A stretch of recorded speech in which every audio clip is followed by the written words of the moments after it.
to building knowledge and understanding. I would also ask you to consider Think and Grow Rich by Napoleon Hill. Who's read Rich and Grow Rich? Okay.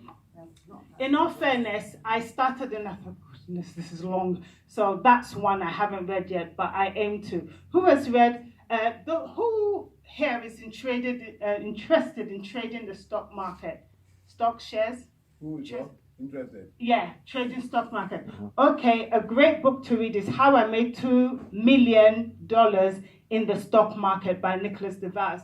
Now, why do I suggest this one? This one is really good in the sense that it's highly recommended, actually. I really highly recommend it to you because it takes you through all the emotions traders face. And this man faced an array of them. And having been trading since 2007, when I was reading through, I was smiling and nodding to myself. Yeah, he went through greed, yes.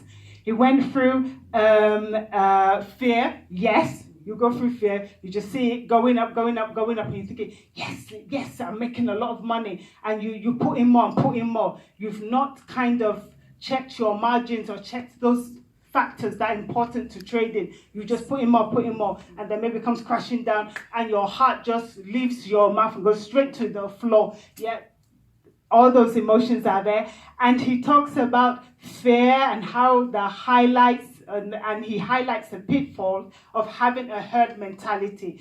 That's another problem that people may suffer. You may think, oh, well, I know how to temper my emotion when it comes to greed and when it comes to fear. But when the news comes on, you're there.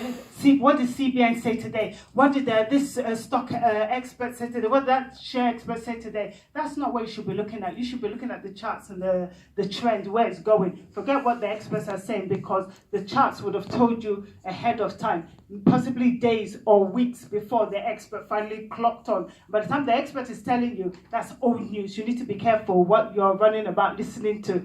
So, Proverbs 4:23. It says, keep thy heart with all diligence, for out of it are the issues of life. That's King James Version. Through wisdom is a house builded, and by understanding it is established. Proverbs 24:3. So this confirms that you really do need to commit your time to learning, applying knowledge, understanding. It will take time. It's not something you can rush. Unless you can speed read through these books I've suggested, speed track your way through training and conferences and all these things they have available for people who are looking to invest. I don't see any other way you can go through it. You just have to commit yourself to time. So, let's see, moving swiftly on.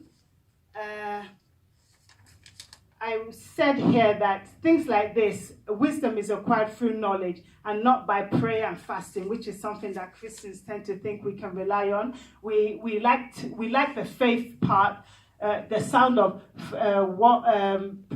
faith, but not the works. But in Christianity, we need to add works to our faith. We can't just declare the word of God. And when it comes to implementation, you want to fast and pray. Fasting and praying is activity, but it's not the activity alone that you should be relying on. When you read and you apply knowledge and understanding, go for conferences and training, then you add your praying and fasting to back it up. So practical investment steps, So we're looking at what you can do now and what it would include, where to invest your money as listed. I listed a few on my blog. It's under asset benefit, the benefits of asset allocation. And we said last week, according to Ecclesiastes 11:2, that we are to divide our investments into 8 places. Very important. You can't just put all your eggs in one basket.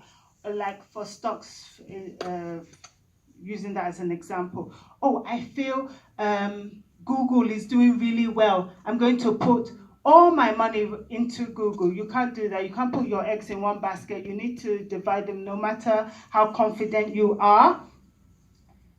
In addition, or should I say prior to deciding on how you allocate your funds, what will you need to determine about yourself? So I'm going to open the floor to questions. So you want to allocate your money. You have got money to invest. What will you determine about yourself? What will be your first thought? Can anyone come up with an answer? Yes. What will be your Mr. first Margaret. thought? Oh, thought. Yeah. Okay. Our first prayer for direction.